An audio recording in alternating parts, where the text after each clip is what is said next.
రాష్ట్ర ప్రభుత్వం ఎన్నికల హామీలో భాగంగా నిరుద్యోగులందరికీ ఉద్యోగం, ఉపాధి లేదా నిరుద్యోగ భృతి 3000 ఇస్తామని మోసపూరితమైన వాగ్దానాలు చేసిందని అఖిల భారత యువజన సమాఖ్య ఏఐవైఎఫ్ కడప జిల్లా అధ్యక్షులు పెద్దులపల్లి ప్రభాకర్ చెప్పారు.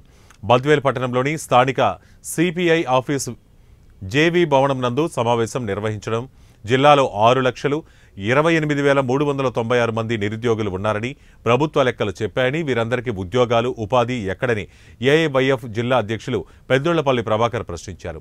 ఈ నెల 15 నుంచి జూలై 15 వరకు నిరుద్యోగుల నుంచి దరఖాస్తులు స్వీకరించి ప్రభుత్వం అన్ని జిల్లాల కలెక్టర్లకు దరఖాస్తులు ఇస్తుందని ఆయన పేర్కొన్నారు.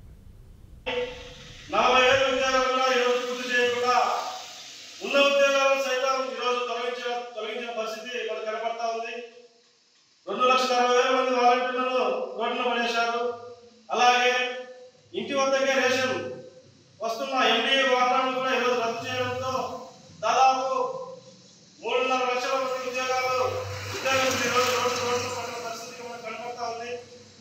అదేవిధంగా ఉద్యోగాలు ఏ విధంగా వస్తాయనేది ఊరికి అనుకుంటే కాదు. కడప జిల్లాలో ఈరోజు 6 లక్షల పైబడి నిరుద్యోగులు ఉన్నారు.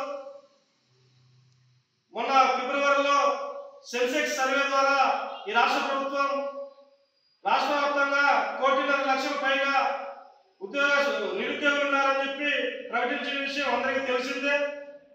కడప జిల్లాలో 6.5 లక్షల మంది నిరుద్యోగులు ఉన్నారు.